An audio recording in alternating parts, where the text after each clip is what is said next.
Hi everybody, I'm back to channeling for my YouTube channel. Today's video I wanted to discuss programming. I recently have been getting really conscious of my program and how it's been obliterating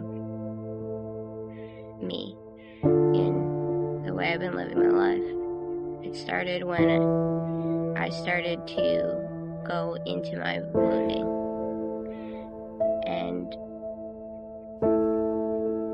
it later turned into taking over my entire being. Until I came out of it, woke up again, had an awakening, which is, the game of life here. And it brings me to my favorite topic of getting off on our pain and getting off on our suffering. And it wasn't until I acknowledged how much I love it, how much I love that shit, that I was able to just be free. The more I do this consciousness work, the more I realize, of course, that I'm not the mind. I mean, this is like the basic awakening you have, is that you're not the mind. So first have that awakening, you're not the mind. Then you have to keep on coming back to not being the mind. Go back. Until you're finally seated in the self and you're watching the mind. Now, if you fall asleep a few times, that's okay. We're still on the path. It doesn't happen like, overnight, but coming back is the main thing. So you're going to keep on coming back, and when you come back, you're going to realize, wow, like, that stuff that's in my mind isn't how I want to experience reality. Isn't how I want to isn't the lens I want to use for my reality anymore. The more you come back, because you start to see how it's harming you, not helping you, number one. And number two, it's an illusion. So it's like, can I choose a different illusion here? Can we play a different little game? Or do I still love the pain? You might still love the pain. You might still have lingering things that might need your attention. It might need you to say, like, okay, let me look at you and go into you. But you know what happens when you have a wound and you start scratching it? It bleeds. It bleeds. It bleeds out. So, to mend, instead of just go in and let it bleed, more of like, come in with maybe a stitches. You need a surgery. That requires awareness as the tool and the doctor, okay? And then you have to allow the wound to be here, like it's in front of you, like the surgeon holds the space for the body that's in pain. And it doesn't start identifying with that body that's in front of it. No, it's just working on it, but it's not identifying with it. It's working on it. It's working on it. The second you identify it, it's like, okay, the surgeon becomes the patient, the surgeon's life automatically steps into the patient's life. Their reality gets messy AF, but then they remember, oh, I'm the surgeon, not the patient. The thing with the challenging thing with wounding, not to put so much awareness on it. Again, this is the work, right? Not to put too much awareness on it. It's like self-fulfilling in a way where it looks as if there is a solution to that, like a fix, but really the thing itself is the problem and the answer, if that makes any sense. You can't go into it without having awareness that it's something that can't end through going in and teetering with it. It can't end that way. It has to be seen. Like, it has to be fully seen.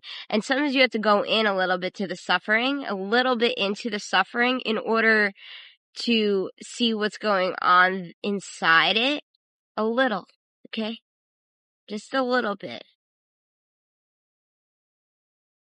So that you can come back. Oh, okay, that was the suffering. Oh, okay, that was the wound. Oh, okay, that was the program.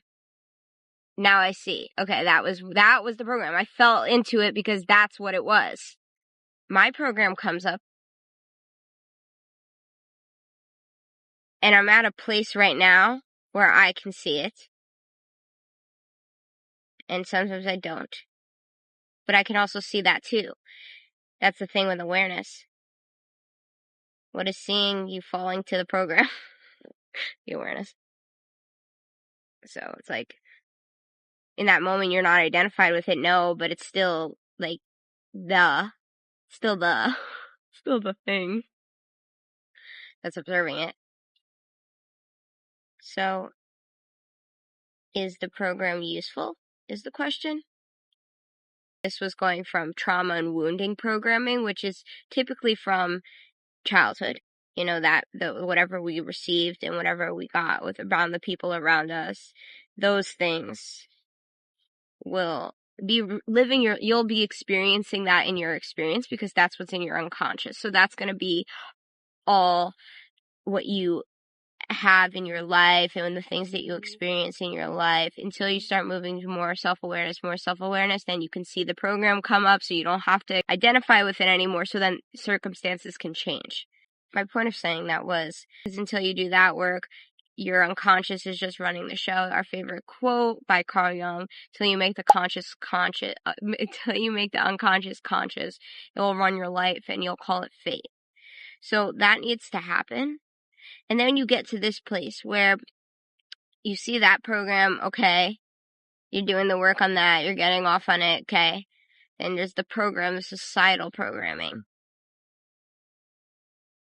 The messages we receive from society.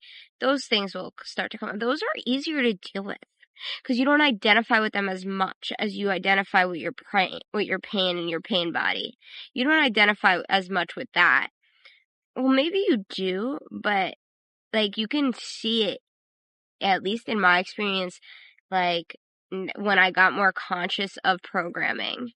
Like when I go places and they're playing music, I'm like instantly like, oh, okay, this is programming us to fit in a societal standard, to fit in a societal grouping, to have social communication. And it's also, it's not all negative because the shadow side of it is the beauty that is there. Like it brings us together, but it also contorts our minds to work in a certain way and to see things in a certain way and to become a certain way. And if you actually care about consciousness, you don't want to have a mind that is programmed by things that aren't helpful.